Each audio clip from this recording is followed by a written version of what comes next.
વિક્રમ સંવત 2082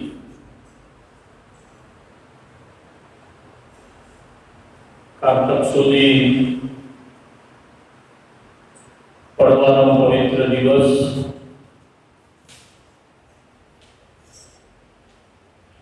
માલપુર ગામમાં બિરાજતા ભગવાન સ્વામિનારાયણને આજે તમે બધાએ ભાવથી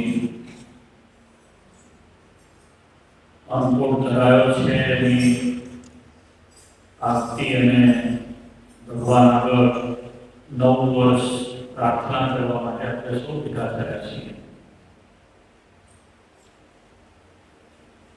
ભગવાન શ્રી હરિ દયાળુતાનું ઘર છે. ભગવાન જેવા દયાળુ આ જગતમાં બીજા કોઈ છે નહીં. આમ કહેવાય કે સંત પુરુષો દયાળુ હોય, માતા પિતા દયાળુ હોય, ગુરુજનો દયાળુ હોય, પરંતુ ભગવાન છે દયાળુતાનું ઘર છે.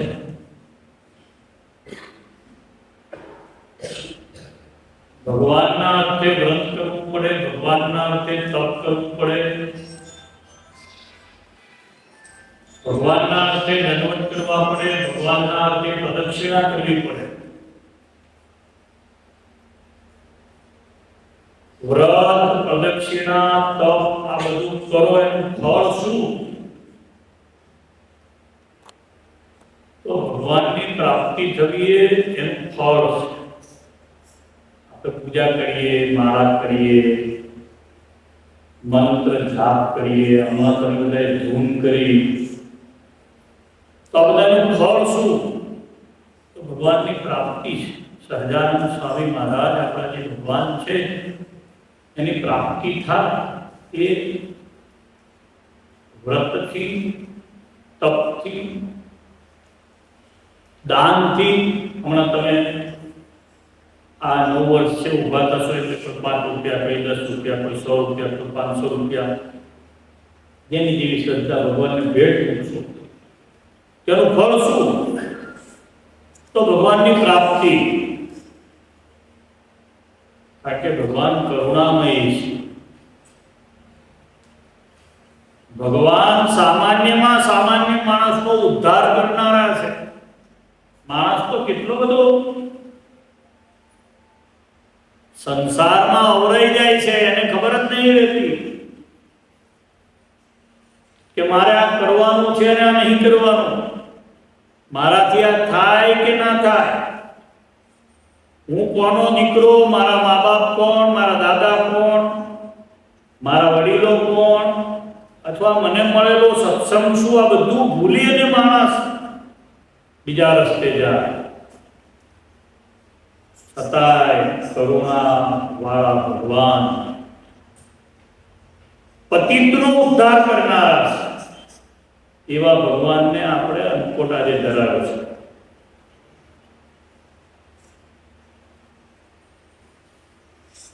સામાન્ય માણસ કે મોટો માણસ ભગવાન આગળ, નાના કુટુંબમાં જન્મેલો માણસ કે મોટા કુટુંબમાં જન્મેલો માણસ, એવો કોઈ લાગ ભાગ નથી. દ્રૌપદીની ઉંમર 5 જ વર્ષની હતી. ભીષ્મ પિતામહ 100 વર્ષની મોટી ઉંમરના હતા. છેલ્લી અવસ્થામાં એમણે પોતાની મતિરૂપી, બુદ્ધિરૂપી કન્યા બુદ્ધિને ભગવાનના ચરણારવિંદમાં પરણાવી હતી. જ્યારે ધ્રુવે 5 વર્ષના હતા ને પરણાવી દીધી હતી. એટલે ભગવાનને ત્યાં 5 વર્ષની ઉંમર કે 96 વર્ષની કે 100 વર્ષની એવો કોઈ લાગભાગ નથી. ભગવાનને ત્યાં પુરુષ કે સ્ત્રી એનો પણ લાગભાગ નથી. શરણે આવ્યો એ ગમે એવો મોટો પાપનો પહાડ હોય ને તોય ભગવાન એનું કલ્યાણ કરે છે. એવા દયાળુ ભગવાન સ્વામિનારાયણ આપણને મળ્યા છે. આપણા બધાના વડીલો, એમના વડીલો, પૂર્વજો બધાએ હેરિડિટીથી વંશ પરંપરાથી સ્વામિનારાયણ ભગવાનના આશ્રિતો છે. આ સત્સંગ એ અમૂલ્ય છે, બહુમૂલ્ય છે, અલૌકિક છે. આ સત્સંગ આપણું આ લોકમાં ભલું કરે છે એટલું નહીં, પરલોકમાં પણ ભલું કરે છે.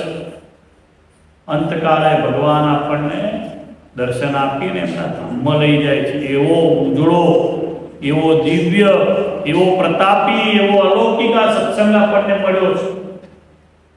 આ સત્સંગને સમજી અને જે ભગવાનને ભજે છે તો આ સત્સંગ એનું જરૂર કલ્યાણ કરે છે.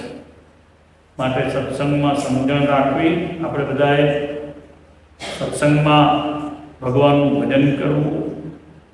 નવા વર્ષે આપણે ભગવાનને પ્રાર્થના કરીએ કે અમને તમારી મૂર્તિ કાયમના માટે યાદ રહે, તમારું સ્વરૂપ અમારી નજર આગળથી ક્યારેય જાય નહીં.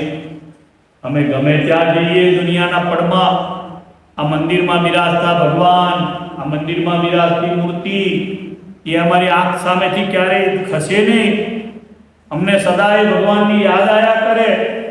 નવા વર્ષે આપણે બધા ભગવાનને પ્રાર્થના કરીએ કે ભગવાનની મૂર્તિ છે એ મારા માટે સર્વસ્વ બનીને રહો. મારા માટે ધન, મારા માટે ઘર, મારા માટે જમીન, મારા માટે જાયદાદ એ પછી છે. મારા માટે પહેલી ભગવાનની મૂર્તિ છે. જ્યાં સુધી જીવને ભગવાનની મૂર્તિમાં હેત ના થાય, ભગવાનના સ્વરૂપમાં હેત ના થાય, ત્યાં સુધી બધું નકામું છે. કરીને કરવા જેવું કામ એ છે.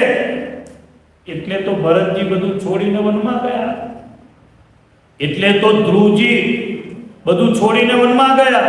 રાજાના છોકરા હતા, રાજાઓ હતા, તોય ચિત્રકેતુ રાજા કરોડ સ્ત્રીને મૂકી અને ભગવાન ભજવા માટે ગયા. માટે ભગવાન ભજ્યામાં જ માલ છે, ભગવાન ભજ્યામાં જ આનંદ છે, ભગવાન ભજ્યામાં જ સુખ છે. એવું જો આપણને નવા વર્ષથી સમજાઈ જાય તો આપણું ખરેખરું કામ થઈ જાય. આ સિવાય તો બહુ અઘરું છે, માણસને મનાતું નથી. કારણ કે જીવને એક બે જન્મના નહીં, હજારો જન્મના ફેરા ચડી ગયેલા છે. એટલે પાછો હતો તઈ જઈને ત્યાં જ ઊભો રહેશે. ભગવાનને આપણે બધા પ્રાર્થના કરીએ કે અમારો જીવ તમારા ચરણારવિંદમાં કાયમ રહે.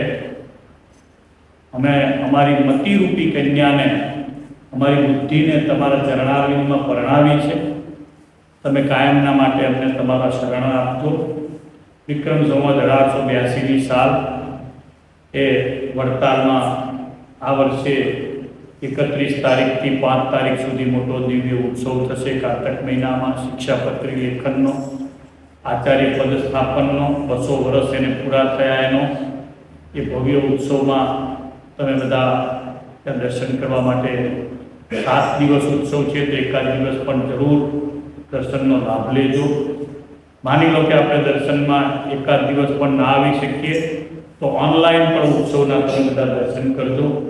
મહારાજને પ્રાર્થના કરું છું કે તમારા બધામાં સ્વામિનારાયણ ભગવાનનો સત્સંગ દ્રઢ થાય.